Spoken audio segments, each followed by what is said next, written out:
Okay guys, I'm back with another video. As you can see, I have free swim and fry from my angelfish pairs.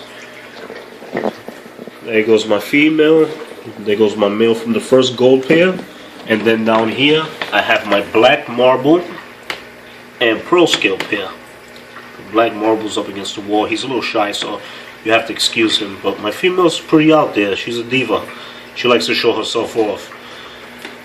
So I've been thinking, since I'm raising these little guys and I'm feeding them regularly, why not do a how-to series on how to hatch brine shrimp? I'm going to bring to you a two-part series on how to create a hatchery and the steps needed to be taken into hatching out brine shrimp eggs, so that way you can feed your fry. So let's get started. Down here, I just created a small brine shrimp hatchery setup. I got a little 5-gallon tank with fresh water inside, 50-watt heater, and I keep a thermometer to double check the temperature. I have everything set at 82 degrees. I keep a little bubble stone near the heater to distribute the heat evenly around the tank and keep everything at 82 degrees. Now on to the materials needed to hatch your brine shrimp eggs. First, before anything, you need a good brine shrimp eggs. Now I like to use Angels Plus since I'm breeding angelfish. The gentleman Steve over at Angels Plus, he is a genius when it comes to breeding angelfish. I thoroughly enjoy watching his videos, reading his articles, and learning as much as I can from the gentleman. He's very smart when it comes to breeding angelfish. He's been doing it a long time, and it shows in his work. Now, what I have here are Breeders' Award Premium Brine Shrimp Eggs. What you're looking for is basically a 90% hatch out rate, which gives you a very good hatch out from the brine shrimp eggs. So on this bag, it generally says that you have about 245,000 cysts per gram of brine shrimp.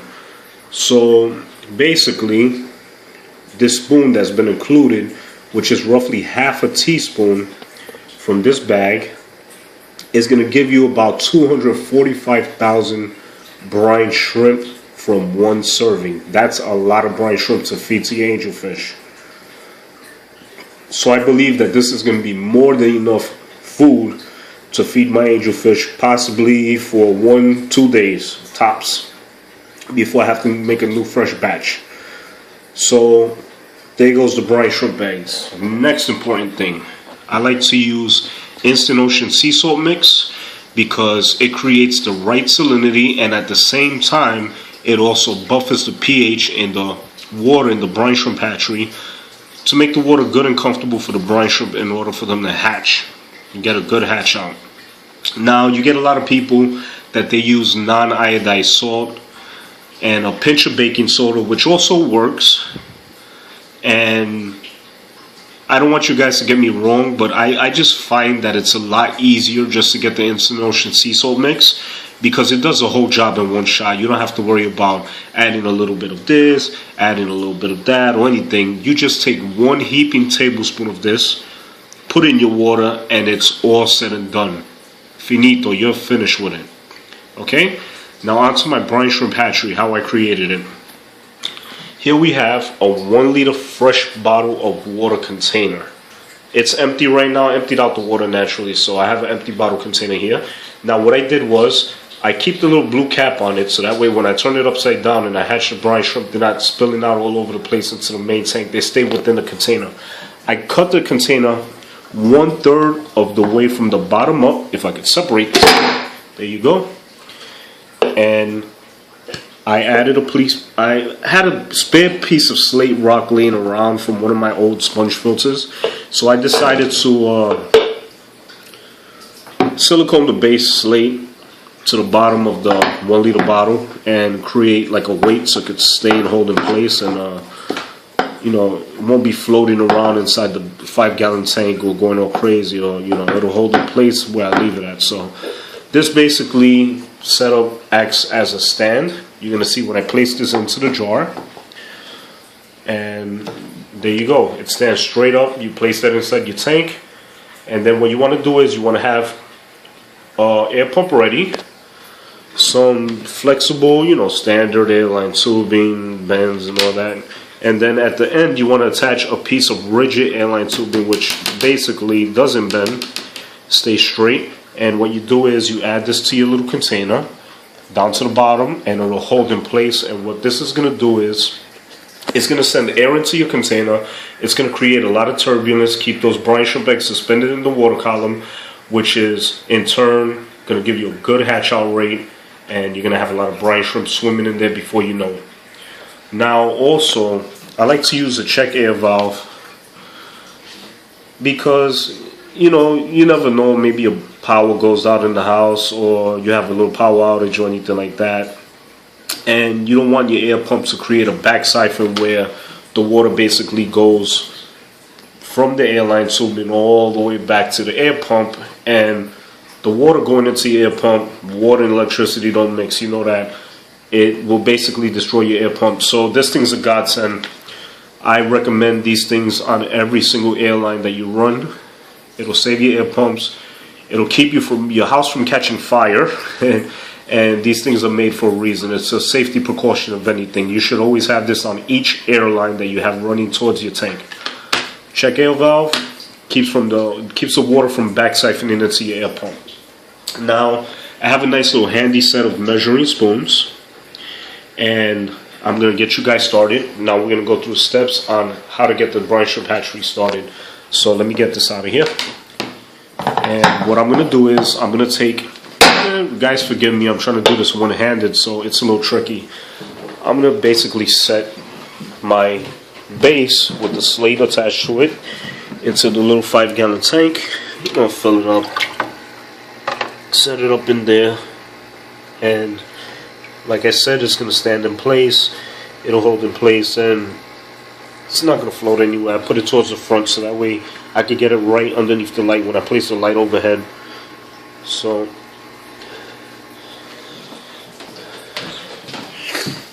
now what I'm going to do is I'm going to take the 1 liter bottle of water, 1 liter bottle, and as you can see, I have some plain running tap water. I'm going to fill up this container. It's warm to the touch. That's all you want. It can't be perfect. Your hand is not a thermometer, so get it the best you can to what you think might be 82 degrees.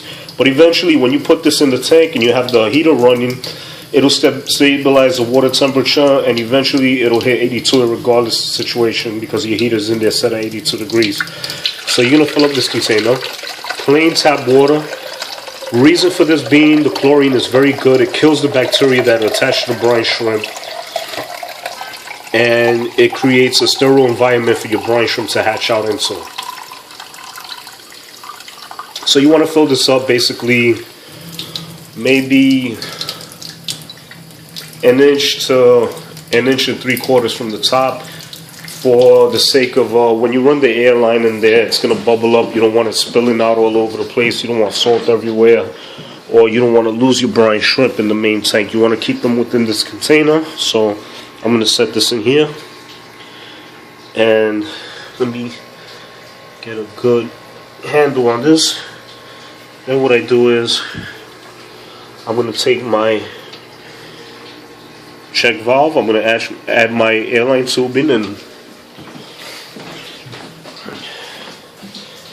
I'm going to add my airline tubing, and I'm going to be right back. Let me connect this, and I'm going to show you what it looks like.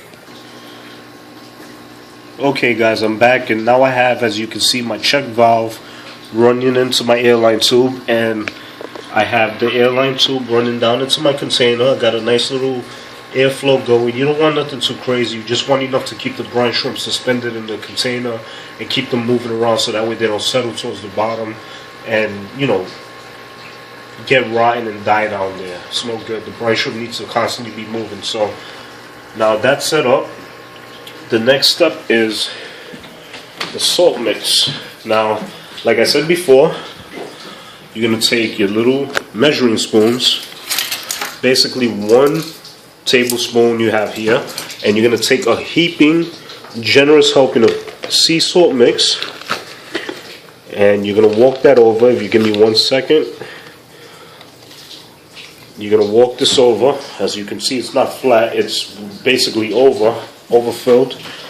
And you're gonna walk this over to the tank, and you add this to your little container. You're gonna see the salt spill in and mix with the water. Give that a little swirl, swish it around. Give it maybe 5 minutes to mix with the air. Mix the water up,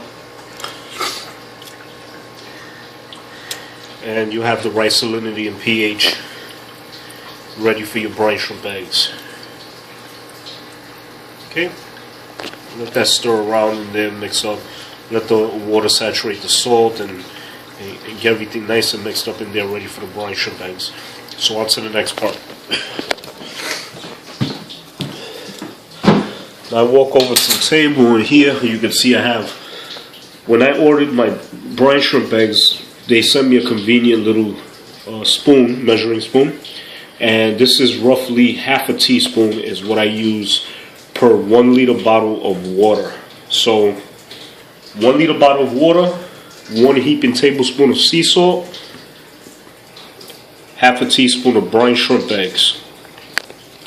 Now I'm going to take this over and I'm going to walk this over to my little brine shrimp hatchery.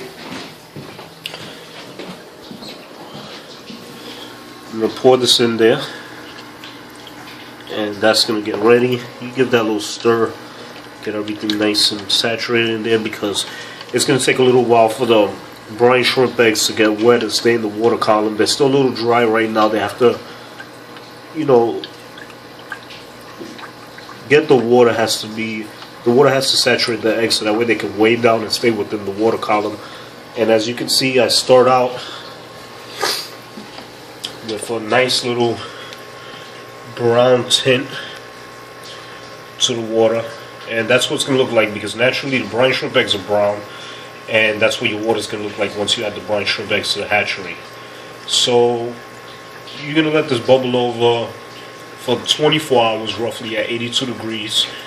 Get your little light source overhead, ASAP. The brine shrimp eggs, the brine shrimp respond to the light, and it helps them to hatch out better. It gives you a better hatch out. So 82 degrees, 24 hours later, nice light, air source, your salt, brine shrimp eggs. 24 hours later, you're going to get a nice reddish orange tint to your water, which indicates that the brine shrimp have hatched. I'm going to bring the second part of this video to you when the brine shrimp hatch, and I'm going to show you what to do in the next part. Please stay tuned. I hope this video helps, and I'm doing the best that I can to bring whatever I have, whatever knowledge I have on this subject to you guys, and help you guys out as you go along. Okay? Bye.